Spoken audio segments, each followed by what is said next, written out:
This week you will conduct experiments 1.1 and 1.3. Both of these are in your book. We've created a tutorial video that you're watching right now that will explain how to do everything. So you're going to start by performing experiment 1.2, which is in your book. Page 15. Dr. Weil's book has very specific procedures, but I need you to follow the study place directions right here. First, you summarize the introduction in 2 to 3 sentences in your own words. Next, you'll go through the procedures, and then you'll answer questions on procedures number 5 through 7. Repeat those same procedures for number 8, and then again for number 9 through 11. Once you're done, you're going to make a concluding statement about the importance of factor labeling as part of measurement. And when you do this, you use complete sentences that convey a complete thought. Once you complete the lab, you will then label the experiment as experiment 1.2, cubits and fingers, and you will save it as a Word document in your lab folder within the physical science folder on your desktop, which we made in week 1. You can use the same Word document you used for last week if you want to.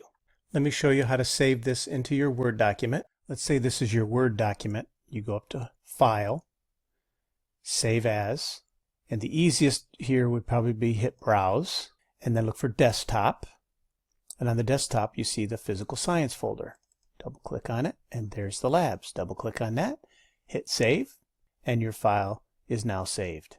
So just to check, I go on my desktop, there's my Physical Science folder, I double click, there's my labs folder, there's my perform experiment. It should say 1.1, so I'm going to change it. I can change the name, see here, get rid of that, put in experiment 1.1. Click outside, done. After you finish experiment 1.2, you'll be saving it into this same document, and you should name that document experiment 1.2. You'll notice here at the bottom of this section it says you will give yourself up to 5 points in the lab poll for doing experiment 1.2. At the end of this week, there will be a 15-point lab poll. 5 points are for what you just did. 10 points will be for what we're going to talk about next. The second lab you're going to do is actually going to be as practice for a formal lab report that we'll be doing in a couple weeks. You will perform experiment 1.3, which is in your textbook. You follow the procedures in the textbook, pages 17 and 18. However, we found that Alka-Seltzer works better than Tums for this particular experiment. Feel free to use Alka-Seltzer antacid instead of Tums. Make sure that you write which material you used in your rough draft lab report worksheet, which is located down here. You're going to use this. You click on this and it will open the rough draft worksheet. You will complete the rough draft lab report worksheet for experiment 1.3 as a practice for formal lab reports. Fill out all the information on the rough draft worksheet. Space is provided for all your answers. The lab rubric, which is also down here, rubric for physical science lab reports, is also available if you want to use that for comparison. Include a picture, drawing, or sketch of your setup, and then see your lab documents down here below. You're going to want to click on this link right here, number 1, rough draft lab report worksheet. This is the rough draft worksheet, and every student must fill it out individually for their own grade. And it tells you to use 12-point font and 1-inch margins. There's also the formal lab report document to use for detailed instructions, but everything's in this document, so you just follow along. For the font, you go here to 12 point, see it right here, 12. I personally like to use Times New Roman for all my fonts. That's a good professional use. For the margins, you go to Layout, and you see margins over here. Click on margins and you want the 1-inch margins all the way around. Then it is a matter of just completing the worksheet. You go down here, it tells you write a proper heading. So replace name with your name. Mr. Ream or Mr. Risen, put the class, day and time, put the date in, and you have what you need. Put in the title experiment 1.3. For purpose, as with each section, there are directions to follow. Every section will have a title for that section. So you would write purpose at the left margin, leaving 1 space below the title. And then you'll put the purpose, which is to describe what the lab is intended to accomplish. What is the question at hand, or what is the problem to solve? Then there's background information. This would include any major physical science concepts that you're studying, just a brief definition. And then you come up with a hypothesis, which this explains what that hypothesis would be. You need equipment. And remember, for experiment 1.3, you're going to replace Tums with Alka-Seltzer tablets. And then you write a step-by-step list of procedures, which you used from the book in this case.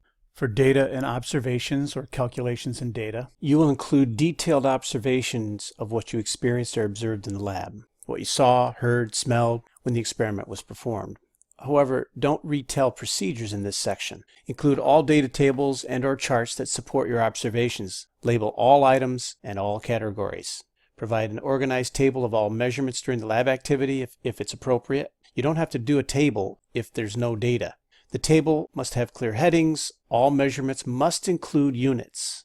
The table should be arranged in an orderly fashion so it's easy for someone to read. They can read it quickly, compare different trials, and grasp the scope and outcome of the experiment. Make sure you include a picture, drawing, or sketch of the setup of the experiment. Include any calculations showing all steps of the calculations along with the correct units. If the lab directions require a graph, which not all labs do, you have to analyze the graph and explain it in paragraph form. Plot the independent variable on the x-axis, the dependent variable on the y-axis. What does the graph actually show? Put the independent variable and the dependent variables clearly labeled on the graph. State any relationship observed by the graph. If one of the factors goes up, what happens to the other factor? Is this direct or inverse?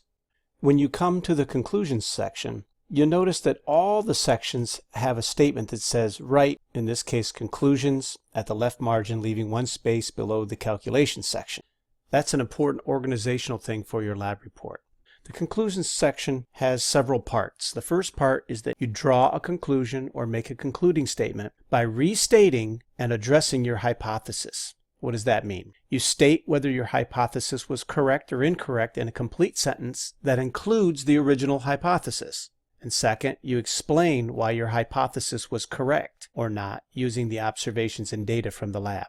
Next, you provide in-depth analysis of the data and observations in the lab. Your analysis is a summary that should include the major concepts or scientific principles in a sequential manner. These are not procedures, but explanations. All the explanations of the lab go here. Prove by the use of data or supporting evidence from the lab that you understand the scientific principles or concepts that were demonstrated in the lab. For instance, you can explain using scientific principles from the lab why you got the results you did. Keep asking yourself why and how things worked as they did, thinking about the big picture. Why this experiment and the results are important to science and how they are applicable to other fields. You can use outside resources. We encourage that. Journals, websites, physical science-related books, the text. But do not copy verbatim when explaining science. Use your own words. But you must also cite these references that you use and include them in the bibliography. The next section, you answer any questions that are included in the lab by numbering them and making statements using complete sentences that convey a complete scientific thought. You must provide supporting evidence or data from the lab for each conclusion and conclusion question. The last section of the conclusions are to include errors, which would be human error, experimental error, materials you didn't have or had that you had to change, procedural errors that were encountered. Note why these errors occurred and how the error changed the result. Consider potential errors that would be made in a real-life situation. Sometimes your lab came out perfect. Well, what kind of errors could have happened? Offer any ideas for further related study and research of this topic or scientific principle, especially if you found an error that, if you corrected it, would make the lab work better. The very last section of the lab report is a bibliography or resource section. Write the word bibliography at the left margin, one space below the conclusion section. All your references, all your resources or bibliography must be done in MLA format. 2 really good websites to help you understand what these are, or you could use easybib.com, and there's many others. But I've also given you examples here. You must include the following 3 references as a minimum. For instance, Citation 1. You can use your textbook or another book resource. And here is the MLA format for your textbook, so you can use that. Citation 2, let's say that you reference something from a website in your lab report. This would be a proper way of showing a web URL. Citation 3, if you use directions from StudyPlace or from one of the documents on StudyPlace, then you need to document that. And here is the MLA format for documenting something that came from StudyPlace. To cite a web search engine like Google, Yahoo, or Wikipedia is not acceptable. You need to be very specific. Because experiment 1.3 is a practice for future lab reports, we're going to do something special. So we'll go down through this list. First of all, you're going to download the lab report checklist worksheet. That is right here. Go ahead and click on that and download it, and you're going to use this. Once you've completed the rough draft worksheet that I just went through thoroughly on this video, you're going to have another person. That could be a classmate, it could be a guardian, or a responsible adult. So you can do this at home, or you could do it with a classmate in a study room. You're going to go over your rough draft report worksheet, experiment 1.3, using the lab report checklist. This is the lab report checklist. This is the assignment that's worth 10 points in the poll that you're going to have. The instructions are simple. You're going to go through your rough draft that you made with this checklist, and you're going to check off everything as you go. So first of all, did you put it in 12 font and Times New Roman or Arial font? Do you have 1-inch margins? Avoid using personal pronouns like I, my, you.